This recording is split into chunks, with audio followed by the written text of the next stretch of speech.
जितेंद्र, मैं ये पूछना चाह रहा था आपसे, आइसोलेटेड जगह पर पार्क मिली है, किसी भीड़भाड़ वाली जगह पर पार्क मिली है? खंदावली जो गांव है वहां बस्ती में या बाहर, कहां, खेतों में? जी बिल्कुल, देखिए आउटस्कर्ट के पास ये गाड़ी बरामद हुई है और इस बारे में जो गांव के लोग थे उन्होंने ही पुलिस को इत्तला दी थी, क्योंकि लगातार ना सिर्फ सोशल मीडिया पर बल्कि तमाम न्यूज़ चैनल इस गाड़ी के बारे में जिक्र कर रहे थे। उसी में से एक शख्स ने, जो कि खंदावली का रहने वाला है, पुलिस को इत्तला दी और पुलिस तुरंत मौके पर पहुंची और गाड़ी को राउंड अप कर लिया गया है।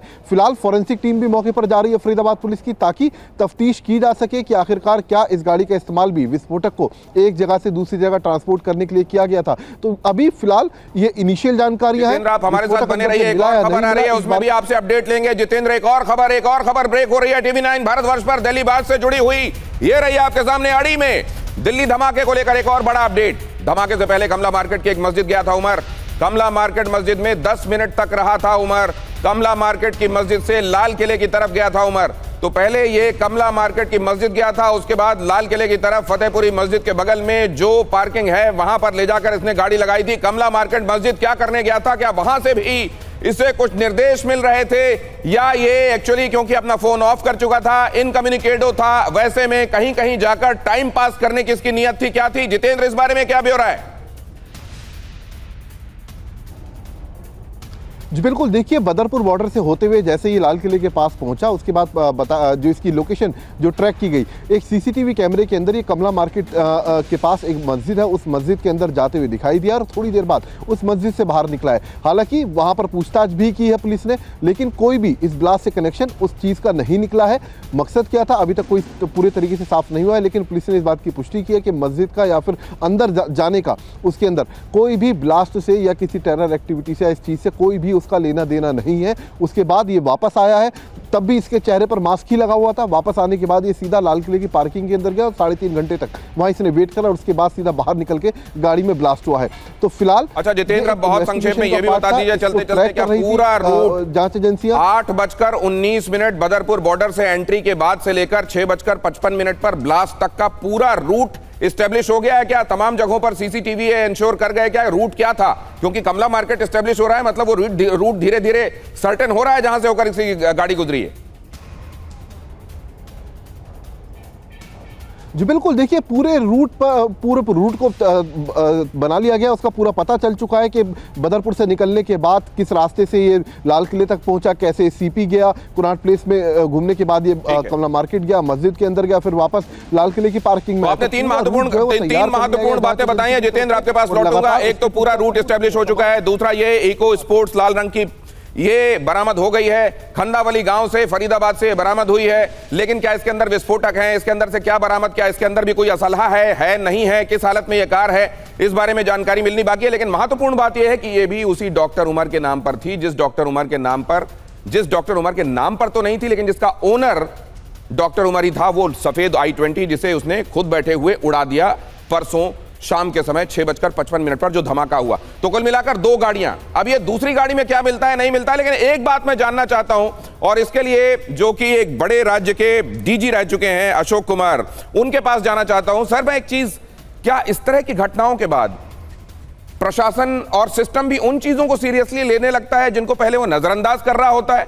वरना ये चीजें इतनी कैसे बढ़ जाती हैं? इतना आगे बढ़ने के बाद क्यों फिर इस पर अंकुश लगना शुरू होता है किसी बड़ी घटना के बाद?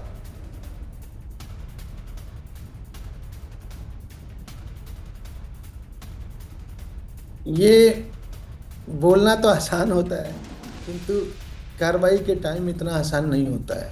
आप सोचिए कितनी संख्या में लोग हैं, कितने करोड़ों की संख्या में लोग और कितनी संख्या में गाड़ियां हैं। तो जब तक मैं एक पर्टिकुलर उसको किसी के पीछे ट्रैक नहीं कर रहा हूँ, तब तक इतनी पुलिस इतनी संख्या में तो है नहीं, ना इंटेलिजेंस इतनी संख्या में। तो वो ऐसा नहीं हो सकता कि आप हमेशा जो ये नहीं, मैं क्यों ये पूछ रहा हूं सर, उसकी वजह बता देता हूं आपको।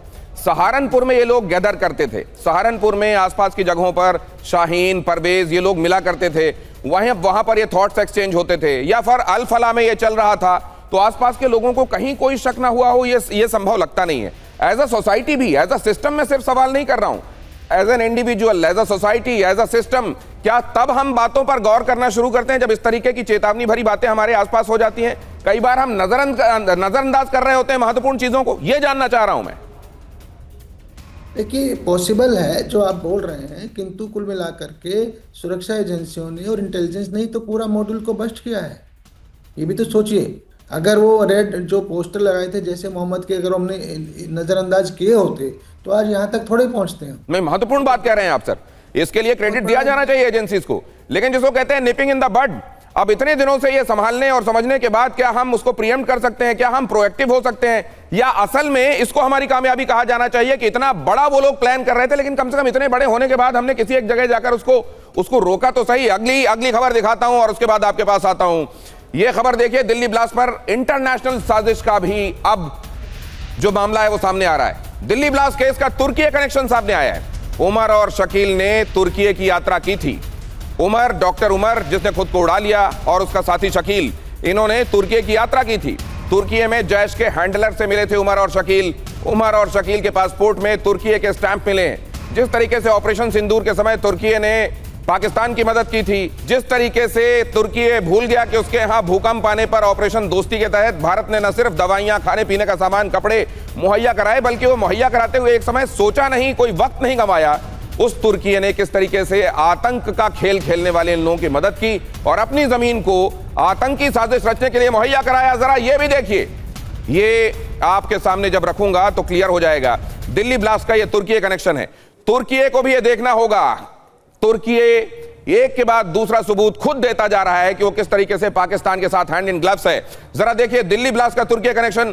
थ्योरी नंबर 1, तुर्की में बैठा जैश आतंकी डॉक्टर नेटवर्क का हैंडलर है। वहां पर बैठा हुआ है मसूद अजहर का वो गुर्गा जो इस पूरे गैंग को चला रहा था। दोनों कट्टर विचारधारा वाले लोग हैं। कुछ टेलीग्राम ग्रुप्स से भी ये लोग जुड़े हुए थे और उसके जरिए भी पता चला है कि ये लोग टर्की जाने के संदर्भ में न सिर्फ प्लान कर रहे थे, बाद में इन्होंने विजिट किया, उनके पासपोर्ट पर इसका स्टैंप भी था। डॉक्टर उमर और डॉक्टर मुजम्मिल ने तुर्की की यात्रा की थी। डॉक्टर मुजम्मिल जिसकी दोस्त है डॉक्टर शाहीन, और डॉक्टर उमर तो आप जानते ही हैं कौन है। डॉक्टर उमर और मुजम्मिल दोनों डॉक्टर मॉड्यूल के नाम इसमें नेटवर्क में शामिल थे और इन लोगों ने किसी एक व्यक्ति के जरिए मसूद अजहर का जो कम्युनिकेशन है या मसूद अजहर तक जो कम्युनिकेशन है वो एक्सचेंज किए थे। तुर्की का हैंडलर ही सभी डॉक्टर्स को निर्देश दे रहा था। थ्योरी नंबर 5 ये भी है कि असल में उसी के जरिए सारे निर्देश मिल रहे थे। उसके जरिए डॉक्टर शाहीन को, डॉक्टर उमर को, डॉक्टर मुजम्मिल को सारा कम्युनिकेशन भेजा जा रहा था। अब जरा इसको भी समझते हैं। ये अब मेरे साथ अभिनव पंड्या भी जुड़ चुके हैं। बड़ी देर से आपका इंतजार कर रहे थे सर हम, इसलिए भी क्योंकि काउंटर टेररिज्म में आपने बड़ा सारा काम किया है, रिसर्च की है। ये इसमें जो नई चीजें आ रही हैं, व्हाइट कॉलर लोग, संभ्रांत लोग इससे जुड़े हुए, दूसरे तरीके का एक तरीके से मॉडस ऑपरेंडी, धीरे धीरे करके विस्फोटक को बड़ी मात्रा में इकट्ठा करना, यह भी कि इसमें इंटरनेशनल कनेक्शन न सिर्फ बांग्लादेश बल्कि तुर्की भी इन्वॉल्व दिखाई दे रहा है। बहुत जल्दी से आपका एनालिसिस इस पूरे मामले में। मैं एक छोटी सी बात से शुरुआत करना चाहूंगा। आप, मेरा पेपर है विवेकानंद इंटरनेशनल फाउंडेशन की वेबसाइट पर जाइए, उसका टाइटल है Turkey's Islamist agenda in India, आप उसको देखें। उसके अलावा मेरी एक किताब है radicalisation in India and exploration, वो 2019 मार्च का पब्लिकेशन है। उसके अंदर टर्की का जो सारी गतिविधियां चल रही हैं उसके बारे में बहुत डिटेल में लिखा गया है। प्रश्न मेरा ये कि देखिए, जब इतनी सारी चीजें पहले से जा